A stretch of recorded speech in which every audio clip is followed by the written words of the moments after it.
Hey everybody, Nick here, and today I got a review for you of this little guy right here. This is the Serica Watch's 5303 Dive Watch. So, first off though, before I go any further, I want to thank my Patreon patrons. My patrons make the whole channel possible. I appreciate them every single day, but they also specifically make it very possible for me to see a watch like this and go, huh, that would be pretty cool. I'd like to make a video on that and then just pick one up without a whole lot of concern. Make the pre-order, not worry about taking the time, knowing I'm probably going to take a bath. They make this channel possible. They make this review possible. Thank you, Patreon patrons. Next thing, let's go ahead and do some size measurement real quick. This is actually not a particularly large watch. That's one of its many virtues. It is a 38 millimeter diameter, excluding the crown. Throw the crown in, we're at 42.2, not so bad. The face on this watch, from which you tell the time, is around about 27 millimeters. The lug width on here is coming in right around 20 millimeters. The band that tapers down, though, to about 16. The lug-to-lug distance, which is the absolute most important measure for your average person who is slight of wrist, is coming in right around 45 millimeters.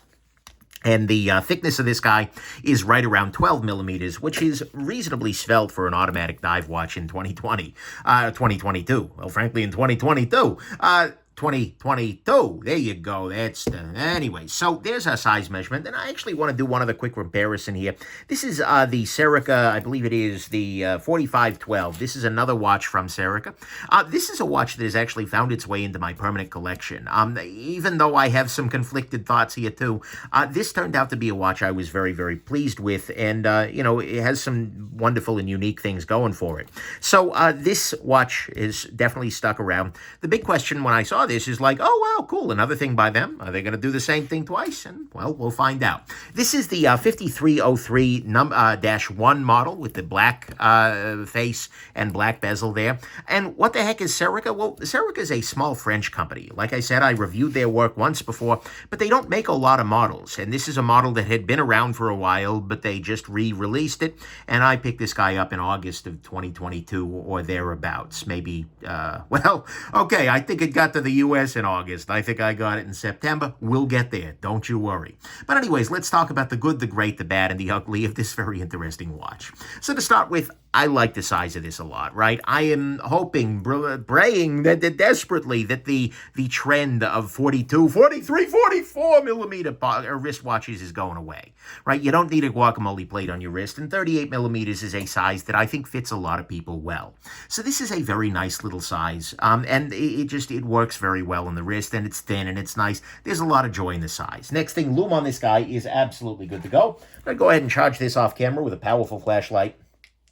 What we're going to see here is that the lume here is quite strong, right? We have a lumed pip on the bezel there, as well as a 12 o'clock index that actually has the two dots there that allow you to see that 12 is, you know, different, which is a beautiful thing. You have lume on the second hand, the hour hand, the minute hand, as well as every one of the indices, albeit lumed in a very unusual pattern, right? Rather than having the dots on the outside, the dots are on the inside in kind of a square pattern. Unusual, whatever, not a big deal, and still reasonably readable. And indeed, the lume works well. It is strong and it reads all night long. So you will have this lume as a good reference wherever you are. That's a beautiful thing. Next thing, the movement on this guy is a Sawprod Newton movement. And it has some features that are quite desirable. That is a 44-hour power reserve. It's an 8 hertz movement, so the little hand is ticking 8 times a second. Well, I'm sorry, it's ticking 8 times a second. The hand is moving 4.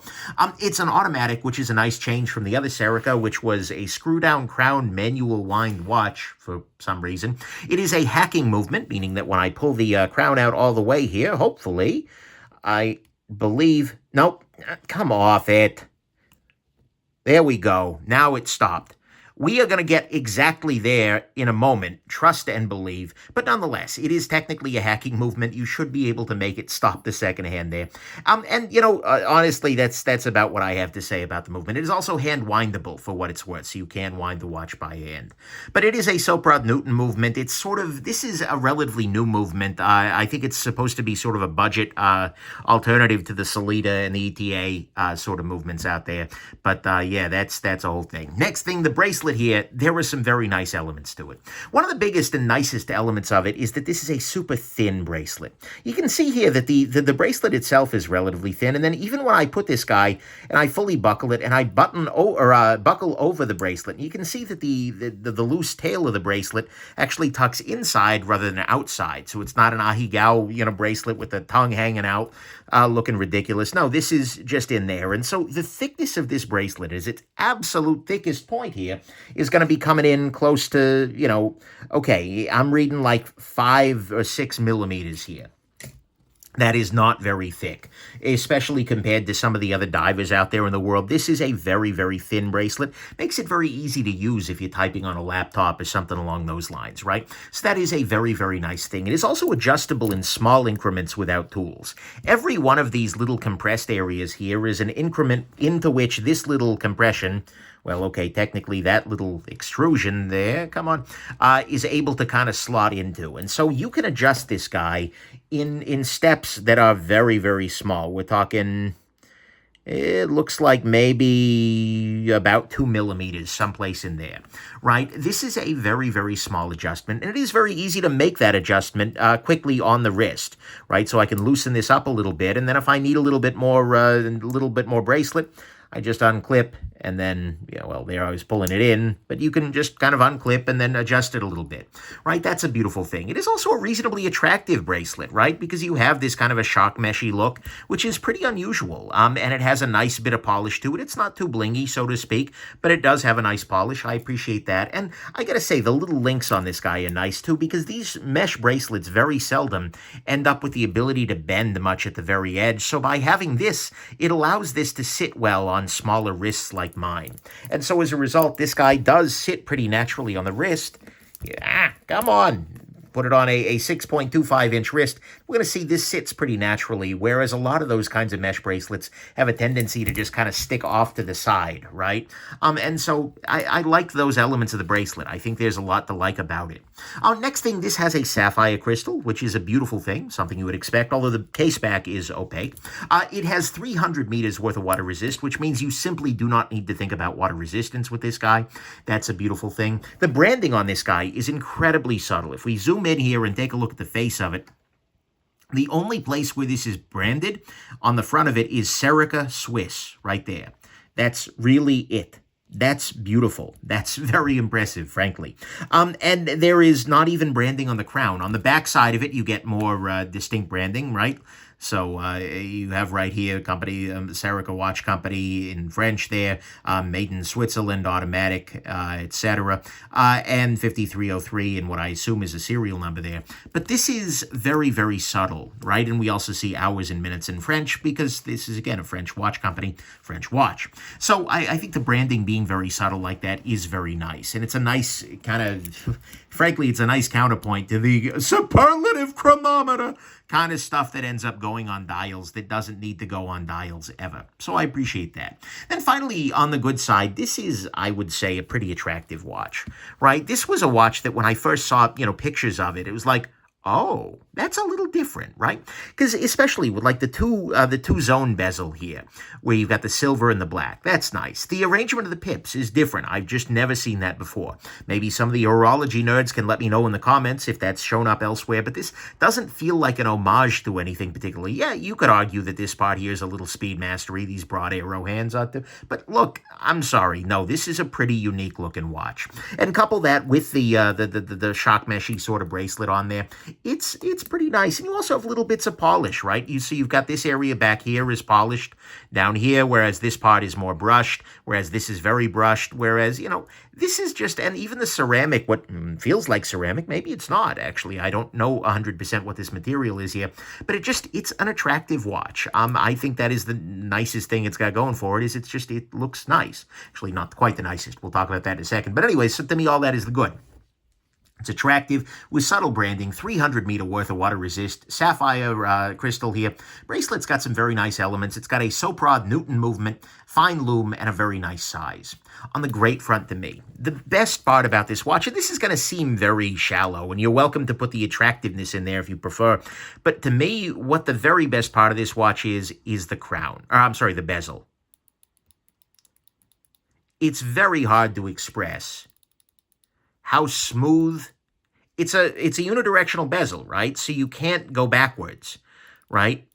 But this is the smoothest, nicest, low effort. And one could argue that the low effort could be problematic because you could shorten your time scale, but it's not in that sense. This is just a beautiful, beautiful bezel. If every dive watch I ever handled had a bezel like this, the world would simply be a nicer place, right? This is a beautiful bezel action, maybe my favorite that I have ever felt. It's just really, really nice, really smooth, really well done. So as ridiculous as it is, the very best part about this watch is that beautiful bezel feel. So there you go. Bad side. Start with base price is kind of fine, right? It's 1,075 euro, which at the time of filming is, I want to say like 1070, or I'm sorry, around 1,100 bucks American, right? So, it's not the end of the world, but I say base price. We'll talk about that later on, but the price of it isn't so terrible. I'd like a nicer movement for that money, certainly, but it's nicely cased, and, as a starting price, it's fine. It's okay. Next thing, the hands on this guy. If we zoom in a little bit here, we're going to see that the hands here are painted white. In fact, all the hands are painted white. There's not any reflective stuff anywhere on the dial here. So all that you have to be able to read this at night is the lume. And so if there is no charge on that lume, this is unreadable overnight. Not the end of the world, but particularly when the rest of the watch has so much other cool polishing going on, I feel like I would have preferred a metal hand like we've got on this guy here. Would have just classed the whole place up a little bit.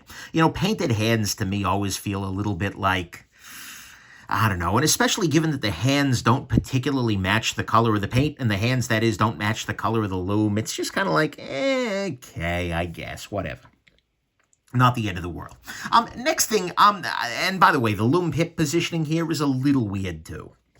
Not the end of the world, right? But it definitely is not what you're used to. And especially late at night, it's just like, wait, what the heck? But you get there. It works out. Next thing, the bezel on this guy is small, right? You can see here that it is divided into a minutes track and an hours track.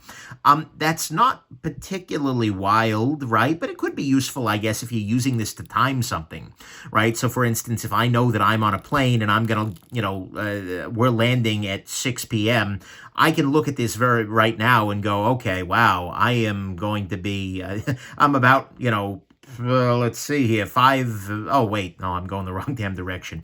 Anyways, you can use that to do timing. Pardon my brain not working right now. This is not an AM, this is a PM number. But anyways, so there is that. This is a little bit not so readable. And the minutes are counting down, whereas the hours are counting up, and that's where my brain just crashed. Right, which is, by the way, whatever, not the end of the world, a little weird. So there you go. Next thing, the movement on this guy, unfortunately, is kind of janky.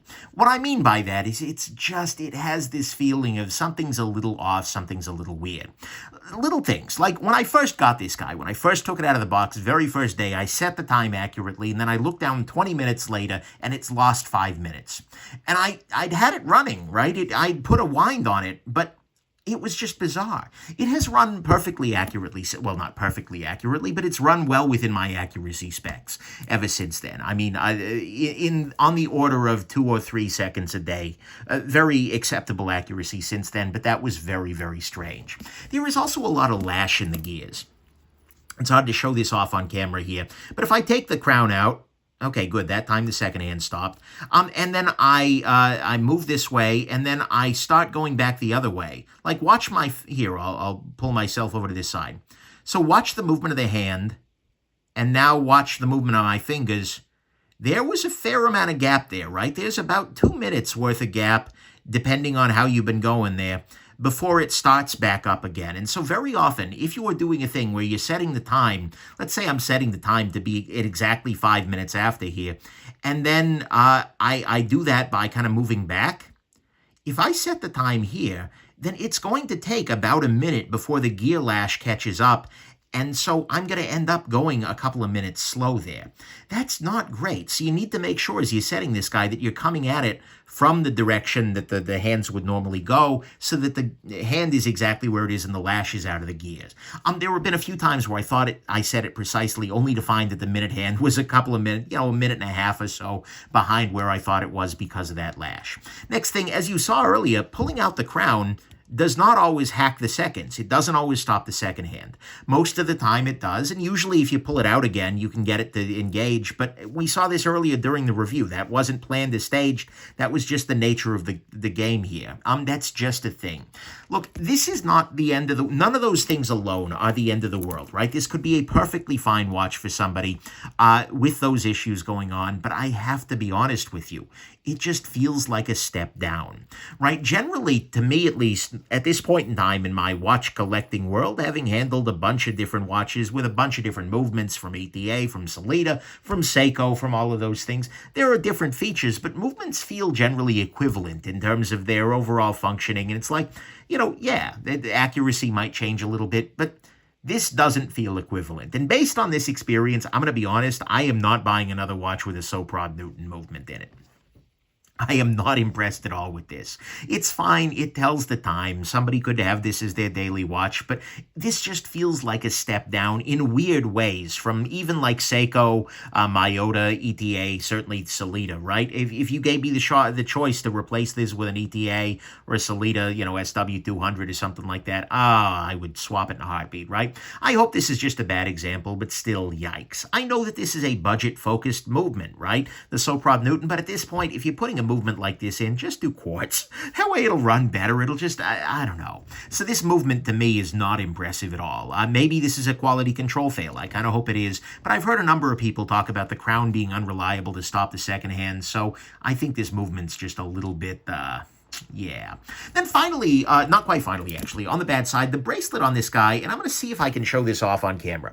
This bracelet is not straightforward to put on, because you put your arm down here, and right now I'm actually in a much better state because I can put my hand on something, and I can rest the weight of the watch on something. But what I have to basically do is, using one hand, I need to feed the tongue of the bracelet through there. Then I have to grab onto this tab, and then I kind of have to use my other finger with friction to feed the strap in. And again, this is much easier against the surface, but I need to make sure the watch is flush against my wrist, and then tighten it up sufficiently, and then hope that I'm in the right place. And there, I've gotten that. That's worked okay. But this is not a watch that is straightforward to put on relative to a lot of them. And, it's a little easier to loosen it up a little bit, because you just let a little bit of the there you go. I just loosened it up a little bit if I wanted to, but it's just a pain in the neck, right? It's not the end of the world, but I absolutely don't care for putting this bracelet on. It is much more difficult than, say, a conventional deployant style clasp, or even a tang and buckle sort of thing, right? I'm sorry, that's the thing I meant to show off there, right? It's just a bit of a pain. It's not the end of the world. It's fine. I can work with it, and I do appreciate the toolless adjustability as well as the thinness of the bracelet here. If that were the only problem with it, I wouldn't have a problem with it. But the bigger issue with this bracelet is exactly this. When I lock this down, the only thing, right now this is pretty secure, right? I can pull on this, and I'm actually applying some force here, and it is staying on there. However, if anything comes and contacts this little edge right here, this comes flying open. Right?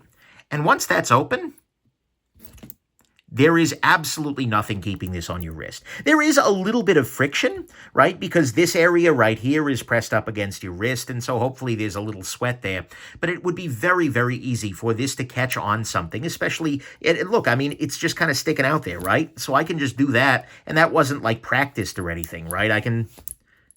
that time I didn't get it. Okay, clearly this ain't practiced. But depending on the angles, depending on whatnot, it is pretty straightforward to pop that loose. And once that is loose, there is nothing holding this on your wrist. So this is a case. Although I really appreciate the thinness of this movement, I kind of wish that they had found some way or another to give you a margin of safety, right? That they had found some way to make this able to lock on, or to do something that would prevent this from coming loose naturally. This is a watch that would be incredibly easy, not just to the pickpocket, but even just like if I were trying to dive and I reach my hand into a rock, I feel like there's a pretty good chance, not that I dive or reach my hands into rocks, but nonetheless, I feel like there's a pretty good chance this could come off, and then boom, this is in Davy Jones' locker, so to speak. So this is a watch that has very little margin of safety. It's absolutely fine if you're sitting at a desk all day, right? If the most adventuring you're going to be doing on a daily basis is walking into a building, then you're probably going to be okay, but it's still a little concerning. So to me, all that's the bad. So the bracelet has no margin of safety here because the clasp just has the one little flap. The bracelet is a total pain to put on. The movement is a bit janky. The bezel isn't super readable. It is loomed hands only. No, there's just paint on there, no polish or anything. Painted hands are a little bit, and the base price is okay. Unfortunately, there is one ugly issue, but that's not actually about this watch itself. And if you are outside the United States, hopefully this won't apply to you at all.